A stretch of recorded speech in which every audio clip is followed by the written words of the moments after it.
Kung hindi obligasyon ng anak ka, ang magulang na mahalin at igalang at arugain habang tumanda na.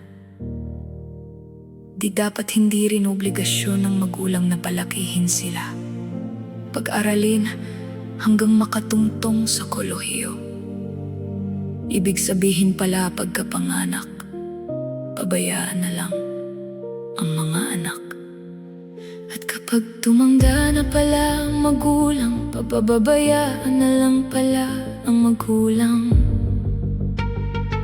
At talikuran at kalimutan na lang ang mga magulang na nagpalaki sa anak.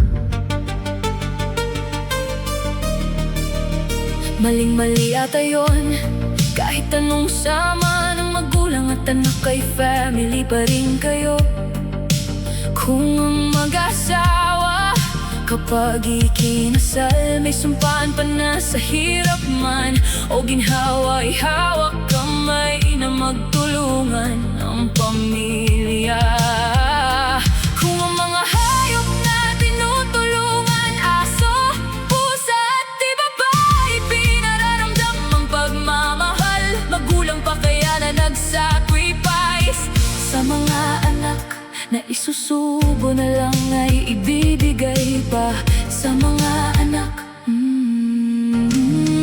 Sa mga taong walang puso't kaluluwa na hindi marunong tumingin sa pinanggalingan ay matadapa rin yan. At balang araw, yung kailan namatay na ang magulang sa kalang, iiyak-iyak at doon magsisi.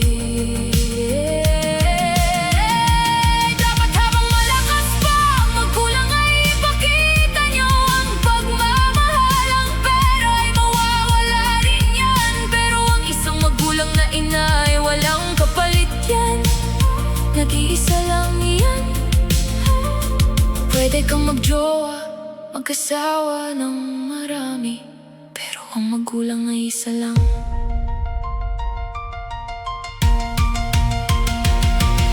Mahirap maging isang magulang at mahirap din maging isang anak.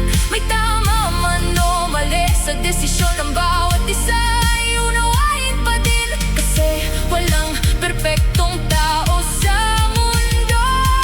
Pag anak ka, mas lawakan mo pa ang pangunawa mo sa magulang mo. Dahil no amount of money ang katumbas ng pag-aruga nila sa'yo. Nung ikaw ay pinanganak sa mundo, higit sa lahat huwag iwala ang respeto at pagmamahal sa magulang. Kasi 100% for sure, since pinagbuntis tayo ng magulang ay andun na agad ang love at hindi mawala yan kahit kailan. Let time heals, kaya respeto ang kailangan sa ating magulang. Kaya habang maaga pa, mahalin mo ang iyong magulang.